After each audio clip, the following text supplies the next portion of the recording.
നമസ്കാരം. ഞാൻ Sukumari, postal service ഗ്രൂപ്പിന് വേണ്ടി ഇന്ന് സംസാരിക്കുന്നത് ഒരു ജാതകത്തിലെ വൈദ്യവൃത്തി യോഗത്തെ പറ്റിയാണ്. അതായത് തൊഴിൽ യോഗങ്ങളിൽ വൈദ്യവൃത്തി യോഗം സംഭവിക്കുന്നത് എങ്ങനെയെന്നൊക്കെ. രവി കുജയോഗം, രണ്ടാമത് ലഗ്നം, ചന്ദ്രൻ, സൂര്യൻ എന്നിവരുടെ 10ാം ഭാവാധിപൻ സൂര്യ നവാംശത്തിൽ നിൽക്കുക, 4ാം ഭാവാധിപൻ 10ൽ നിൽക്കുന്നത്, യോഗകാരകൻ അശ്വതി, ആയില്യം, മൂലം എന്നീ വൈദ്യ നക്ഷത്രത്തിൽ നിൽക്കുന്നത്, കുംഭം, കന്നി എന്നീ രാശികൾ 10ാം ഭാവത്തിലായി വരുന്നത്, 11ാം ഭാവാധിപൻ ഏത് ഭാവാധിപന്മാരുമായി ബന്ധപ്പെടുന്നുവോ, ഏത് ഭാവത്തിൽ നിൽക്കുന്നുവോ അതനുസരിച്ചും 11ൽ നിൽക്കുന്ന ഗ്രഹങ്ങളെ കൊണ്ടും ലാഭത്തെ തീരുമാനിക്കാം. 11ാം ഭാവാധിപൻ 6ാം ഭാവാധിപനുമായി ബന്ധപ്പെട്ടാൽ രോഗങ്ങളുടെ ബന്ധമുണ്ടാകും. യോഗകാരകനായ ഗ്രഹത്തിന് സ്വക്ഷേത്രസ്ഥിതിയോ ഗുരുദൃഷ്ടിയോ ഉണ്ടാകുന്നത് ശുഭ സൂചകമാണ്.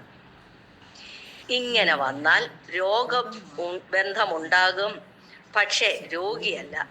അതായത് വൈദ്യവൃത്തിയെയാണ് പറയേണ്ടത്. ഉച്ച സ്വത്രികോണക നാനിഷ്ട ഫലത ഗുരു പൂർണ്ണ ദൃഷ്ട്യോഗ്രഹോ നാനിഷ്ട ഫലത. ഇതാണ് അപ്രമാണം. 11ാം ഭാവാധിപന് 6, 8, 12 എന്നീ ഭാവാധിപന്മാരുടെ ബന്ധമുണ്ടായാൽ, അല്ലെങ്കിൽ 11ൽ ഈ ഭാവാധിപന്മാർ ബലവാന്മാരായാൽ, അല്ലെങ്കിൽ ഗുരുദൃഷ്ടി ഉണ്ട് എങ്കിൽ വൈദ്യവൃത്തി സ്വീകരിക്കാം.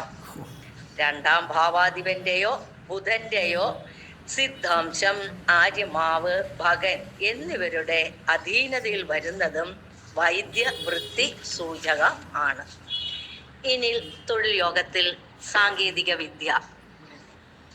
കുജന്റെ ക്ഷേത്രത്തിൽ ബുധൻ, ബുധന്റെ ക്ഷേത്രത്തിൽ കുജൻ സാങ്കേതിക വിദ്യ പഠിക്കാനുള്ള യോഗമാണ്. സാങ്കേതിക വിദ്യ കാരക ഗ്രഹങ്ങളായ കുജൻ, ബുധൻ, ശനി എന്നിവർ ബന്ധപ്പെടുന്നു. സുനഭ, അനഭ, രുചക, ഭദ്ര, ശശ എന്നീ യോഗങ്ങൾ സാങ്കേതിക വിദ്യ യോഗങ്ങൾക്ക് അനുകൂലമാണ്. ഈ യോഗകാരക ഗ്രഹങ്ങൾക്ക് 2ഉം 4ഉം ഭാവവുമായി ബന്ധമുണ്ടാകുന്നത് സാങ്കേതിക വിദ്യ യോഗങ്ങളിൽ പെടും.